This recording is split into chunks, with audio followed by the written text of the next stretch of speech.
Yesus, Engkau penjunanku,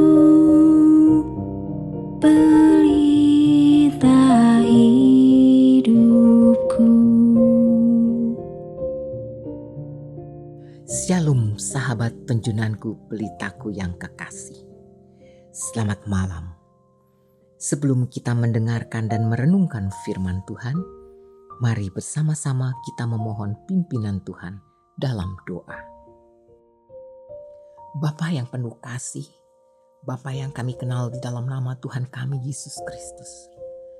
Kami sungguh bersyukur dan berterima kasih Bapa, karena kami boleh menikmati kasih setia, kebaikan yang boleh Bapa nyatakan, sehingga sampai hari ini kami masih boleh ada. Terima kasih sepanjang hari ini kami sudah beraktivitas. Dan saat ini sebelum kami beristirahat, ada waktu dan kesempatan untuk kami kembali belajar, mendengar akan kebenaran firman-Mu Bapa.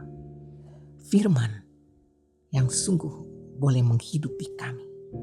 Firman yang menuntun kami.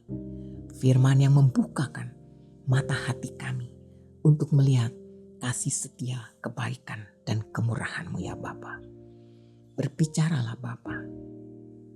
Kami rindu untuk mendengar. Dan biarlah kebenaran itu yang boleh menjadi penuntun dan kekuatan kami. Di dalam nama Tuhan Yesus kami berdoa. Amin. Pembacaan firman Tuhan pada malam hari ini terambil dari kitab Ayub 28 ayat 24. Karena ia memandang sampai ke ujung-ujung bumi dan melihat segala sesuatu yang ada di kolong langit. Judul renungan bagi kita saat ini adalah menyamakan sudut pandang.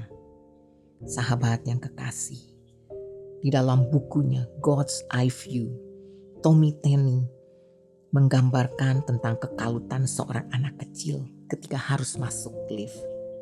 Bayangan seorang anak kecil berusia 5 tahun masuk lift yang penuh sesak dengan orang-orang dewasa.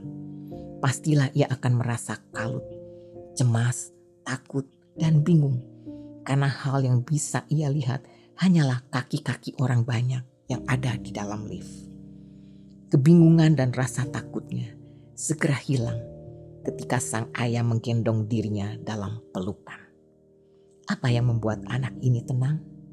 Hal pertama adalah kehadiran sang ayah. Dan yang kedua adalah sudut pandang. Saat digendong, anak ini mulai sama tinggi dengan ayahnya. Ia melihat pemandangan yang sama yang dilihat ayahnya dari posisi yang sama.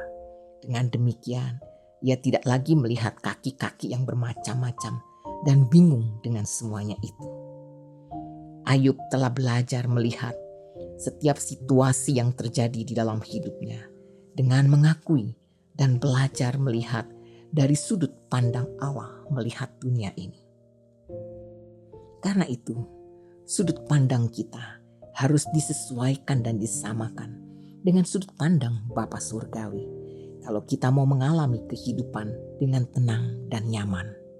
Selama kita masih melihat masalah demi masalah di sekeliling kita sebagai penghalang yang merintangi jalan kita, kita akan diliputi ketakutan, kekalutan, dan kecemasan. Itulah sebabnya kita perlu meminta Allah untuk menggendong dan menopang kita. Hal yang dilihat Allah akan dilihat juga oleh kita ketika kita berada di dalam gendongannya.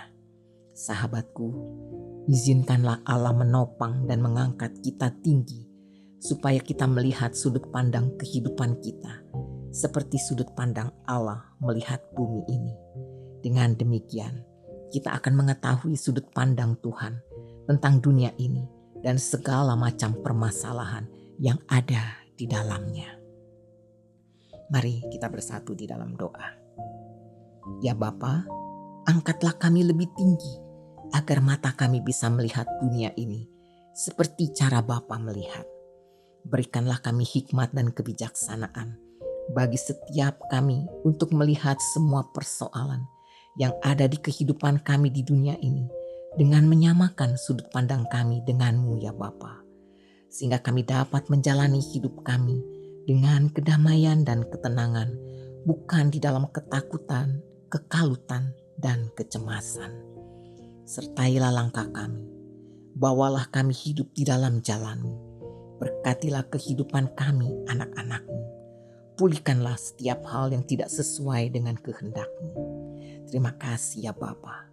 Sekarang saatnya kami akan beristirahat dan segera tidur. Kami memohon kiranya Bapa menyertai istirahat kami di malam hari ini, sehingga kami dapat tidur dengan nyenyak. Di dalam nama Tuhan Yesus kami berdoa dan bersyukur.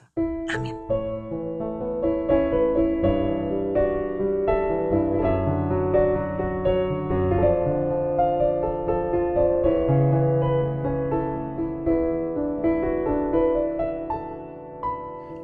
Atas bukit yang jauh tampak salib kayu yang kasar dan teramat hina. Yesus menderita, mati disalibkan, menebus dosa isi dunia. Ku tetap memandang salibnya sampai ku menghadap tatanya. Tak lagi ku lepas salibnya sampai ku terima mahkotanya. Ku tetap memandang salibnya sampai ku menghadap tatanya. Tak lagi ku lepas